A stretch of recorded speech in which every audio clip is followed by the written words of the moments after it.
ಮಾಡ್ತಿದ್ದೀವಿ. ಎಲ್ಲಿ ಕ್ವೆಶನ್ಸ್ನ ನಮ್ಮ ಜಿಲ್ಲೆಯಲ್ಲಿ ತುಂಬ ದುರುಪಯೋಗ ಆಗ್ತಿದೆ. ಅದು ನಮ್ಮ ಹೊಳೆನರಸೀಪುರ ಶಾಸಕರಿಂದ. ಅವ್ರಿಗೆ ಶಾಸಕರಾಗಿ ಮಾಡಿರೋದು ಜನ ಕ್ಷೇತ್ರದ ಬಗ್ಗೆ, ಜಿಲ್ಲೆಯ ಬಗ್ಗೆ ಹಿರಿಯರಿದ್ದಾರೆ. ಸುಮಾರು 4-5 ಬಾರಿ ಶಾಸಕರಾಗಿದ್ದಾರೆ. ಅವ್ರನ್ನ ಕ್ಷೇತ್ರದ ಅಭಿವೃದ್ಧಿ ಬಗ್ಗೆ ಲೆಜಿಸ್ಲೇಟಿವ್ ಕ್ವೆಶನ್ ಹಾಕಬೇಕನ್ನೋದು ಇರೋದು ಎಲ್ಲಿ ಕ್ವೆಶನ್. ಆದರೆ ಇವರು ಅದನ್ನು ದುರುಪಯೋಗ ಪಡಿಸ್ಕೊಂಡು ಸುಮ್ಮನೆ ಅಧಿಕಾರಿಗಳಿಗೆ, ಜಿಲ್ಲಾ ಮಟ್ಟದ, ತಾಲೂಕು ಮಟ್ಟದ ಅಧಿಕಾರಿಗಳಿಗೆ ಮಾನಸಿಕವಾಗಿ ಕಿರುಕುಳ ಕೊಡ್ತಾ ಇರೋಂಥ ಕೆಲಸ ಮಾಡ್ತಿದ್ದಾರೆ.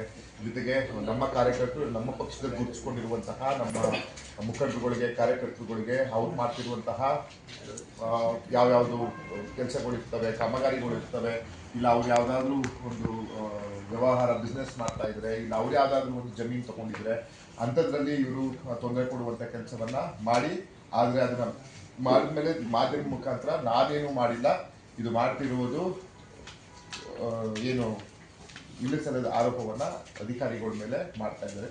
ಇದನ್ನ ಮಾಧ್ಯಮ ಮುಂದೆ ಬಿತ್ತರಿಸಬೇಕು ಅನ್ನೋದಕ್ಕೋಸ್ಕರ ಮಾಧ್ಯಮ ಪತ್ರಿಕಾಗೋಷ್ಠಿಯನ್ನು ಕರೆದಿದ್ವಿ. ನಾನು ಅವ್ರಿಗೆ ಮನವಿ ಮಾಡ್ತೀನಿ. ಅವರು ಹಿರಿಯ ಶಾಸಕರಿದ್ದಾರೆ, ನಮಗೆಲ್ಲ ಹಿರಿಯರಿದ್ದಾರೆ. ಅವರು ನಮಗೆ ಬುದ್ಧಿ ಹೇಳುವಂಥ ಕೆಲಸವನ್ನು ಮಾಡಬೇಕು. ಯಾವ ರೀತಿ ಆಡಳಿತ ಮಾಡಬೇಕು ಅನ್ನೋದನ್ನ, ನಮಗೆ ಪಕ್ಷ ಬೇರೆ ಇರ್ಬೋದು, ಆಡಳಿತ ಯಾವ ರೀತಿ ಮಾಡಬೇಕು ಅನ್ನೋದನ್ನ ತೋರಿಸ್ಕೊಡುವಂಥ ಕೆಲಸವನ್ನು ಅವ್ರು ಮಾಡಬೇಕು. ಆದರೆ ಎಲ್ಲೋ ಅವರು ಅವರ ಅಧಿಕಾರವನ್ನು ದುರುಪಯೋಗ ಪಡಿಸ್ಕೊಳ್ತಾ ಇದ್ದಾರೆ ಅಂತ ನನಗನ್ನಿಸ್ತಾ ಇದೆ. ಸಾರ್ವಜನಿಕರು ವಲಯದಲ್ಲೂ ಇದನ್ನ ಮಾತಾಡ್ತಾ ಇದ್ದಾರೆ. ಈಗ ಅವರು ಎಲ್ಲಿಯ ಕ್ವೆಶನ್ಸ್ ಹಾಕೋದಾದ್ರೆ, ಅಭಿವೃದ್ಧಿ ಪರ ಆಗಲಿ, ನಮ್ಮೂರಲ್ಲಿ ಯಾವ್ದಾದ್ರು ಊರಲ್ಲಿ ರಸ್ತೆ ಇಲ್ಲ, ಕುಡಿಯೋ ನೀರಿದೆ, ಯಾವುದಾದ್ರು ಶಾಲಾ ಕಟ್ಟಡಗಳ ಸಮಸ್ಯೆ ಇದೆ, ಇಲ್ಲ ನಾಡ ಕಚೇರಿಯ ಸಮಸ್ಯೆ ಇದೆ, ಯಾವುದಾದ್ರೂ ಅಭಿವೃದ್ಧಿ ಅನುದಾನ ಕೊಡಲಿ, ಇಲ್ಲ ಯಾವುದಾದ್ರು ಹೊಸ ಯೋಜನೆಗೆ ಅವಕಾಶ ಮಾಡಿಕೊಡಲಿ ಅಂತ ರಾಜ್ಯ ಸರ್ಕಾರದ ಮೇಲೆ ಒತ್ತಡ ಹೇರಲಿ, ಆಗ್ರಹಿಸಲಿ. ನಾನು ಒಪ್ಕೊಂತೀನಿ, ಅದಕ್ಕೆ ಅವ್ರು ವಿರೋಧ ಪಕ್ಷದಲ್ಲಿದ್ದಾರೆ. ಅದನ್ನ ಬಿಟ್ಟು ಸುಮ್ಮನೆ ಪ್ರತಿ ಸಲ ನಾನು ಅದನ್ನ ಕಳೆದ ಸೆಷನ್ನಲ್ಲೂ ಸಹ ನೋಡಿದ್ದೆ, ಈ ವಿಧಾನಸಭೆ ಅಧಿವೇಶನದಲ್ಲೂ ನೋಡಿದ್ದೆ. ಇವ್ರಿಗೆ ಅವಕಾಶ ಸಿಗ್ತದೆ, ಇವರು ಹಿರಿಯ ಶಾಸಕರು ಬೇರೆ ಅಂದ್ಬಿಟ್ಟು ಸಿಕ್ಕಿದ್ದವ್ರ ಬಗ್ಗೆ, ಸಿಕ್ಕಿದವ್ರ ಮೇಲೆಲ್ಲ ಇವರು ಏನು ಎಲಿಯ ಕ್ವೆಶನ್ಸ್ ಅನ್ನು ಹಾಕೊಂಡು ಅವ್ರನ್ನ ಮಾನಸಿಕವಾಗಿ ಹರಾಜು ಮಾಡುವಂಥ ಕೆಲಸವನ್ನ ಮಾಡ್ತಾ ಇದ್ದಾರೆ. ಇದನ್ನ ಮಾಡೋದು ಬೇಡ ಅಂತ ಮಾಧ್ಯಮ ಮುಖಾಂತರ ಅವರಿಗೆ ನಾನು ಮನವಿಯನ್ನ ಮಾಡ್ತೀನಿ. ಯಾಕಂತ ಹೇಳಿದ್ರೆ ಅಧಿಕಾರ ಯಾರಿಗೂ ಶಾಶ್ವತ ಅಲ್ಲ. ಇವತ್ತು ಜನ ಕಾಂಗ್ರೆಸ್ ಪಕ್ಷಕ್ಕೆ ಅಧಿಕಾರವನ್ನ ಕೊಟ್ಟಿದ್ದಾರೆ. ಸುಭಿಕ್ಷವಾಗಿ ನಮ್ಮ ರಾಜ್ಯದ ಜನ ಖುಷಿಯಾಗಿದ್ದಾರೆ. ಕಾಂಗ್ರೆಸ್ ಪಕ್ಷಕ್ಕೆ ಅಧಿಕಾರ ಕೊಟ್ಟು 5 ಗ್ಯಾರಂಟಿಗಳು ಯಶಸ್ವಿಯಾಗಿ ಸರ್ಕಾರ ನಡೆಸ್ತಾ ಇದೆ. ಅಂಥದ್ರಲ್ಲಿ ಅವ್ರು ಸಹಕಾರ ಕೊಡಲಿ, ನಮ್ಗೆ ಸಲಹೆ ಕೊಡಲಿ, ಸರ್ಕಾರ ಕೊಡಲಿ, ನಮ್ಮ ಜಿಲ್ಲಾ ಮಂತ್ರಿಗಳು ಕೊಡಲಿ, ನಮಗೆಲ್ಲ ಕೊಡಲಿ, ಇಂಥ ಕೆಲಸ ಮಾಡಿ ಒಟ್ಟಾಗೆಲ್ಲ ಮಾಡೋಣ. ಅದು ಬಿಟ್ಬಿಟ್ಟು ಅಧಿಕಾರಿಗಳಲ್ಲಿ, ನಾನು ಅಧಿಕಾರಿಗಳು ಎಲ್ಲ ಒಳ್ಳೆಯವರಿದ್ದಾರೆ ಅಂತ ಹೇಳಲ್ಲ, ಪ್ರಾಮಾಣಿಕ ಅಧಿಕಾರಿಗಳು ಇದ್ದಾರೆ, ತಪ್ಪು ಮಾಡಿರುವಂಥ ಅಧಿಕಾರಿಗಳು ಇದ್ದಾರೆ.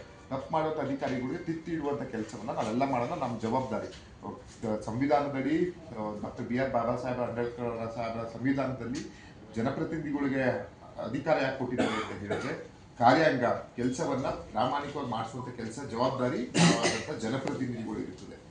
ಯಾವಾಗ ಜನಪ್ರತಿನಿಧಿಗಳು ಎಚ್ಚೆತ್ತುಕೊಳ್ಬೇಕು, ಯಾವೇ ಅಧಿಕಾರಿಗಳು ತಪ್ಪು ಮಾಡಿದಾಗ, ತೊಂದರೆ ಸಾರ್ವಜನಿಕರಿಗೆ, ರೈತರಿಗೆ, ಬಡವರಿಗೆ ತೊಂದರೆ ಕೊಡ್ತಾ ಇದ್ದಾಗ ನಾವು ತಿದ್ದಿಡುವಂಥ ಕೆಲಸವನ್ನ ಮಾಡಬೇಕು.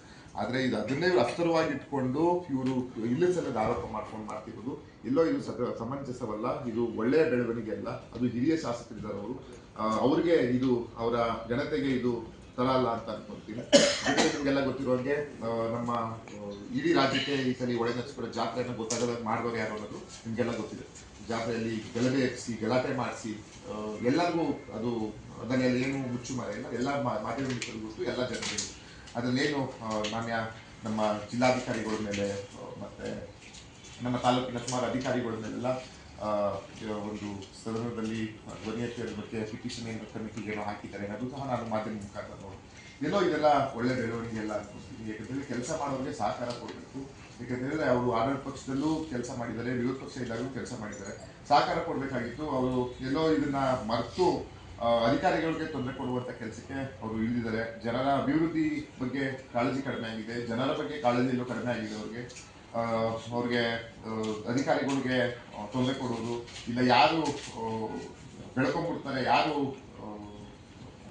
ಒಳ್ಳೇದಾಗ್ತದೆ, ಇವರಿಂದ ಸಮಾಜಕ್ಕೆ ಒಳ್ಳೇದಾಗ್ತದೆ ಅನ್ನೋದನ್ನ ಟಾರ್ಗೆಟ್ ಮಾಡುವಂಥ ಕೆಲಸವನ್ನ ಮಾಡ್ತಾ ಇದ್ದಾರೆ. ಇದನ್ನ ಮಾಧ್ಯಮ ಮುಖಾಂತರ ಮನವಿಯನ್ನ ಮಾಡ್ತೀನಿ. ಇದು ಇಲ್ಲಿಗೆ ನಿಲ್ಲಿಸಲಿ.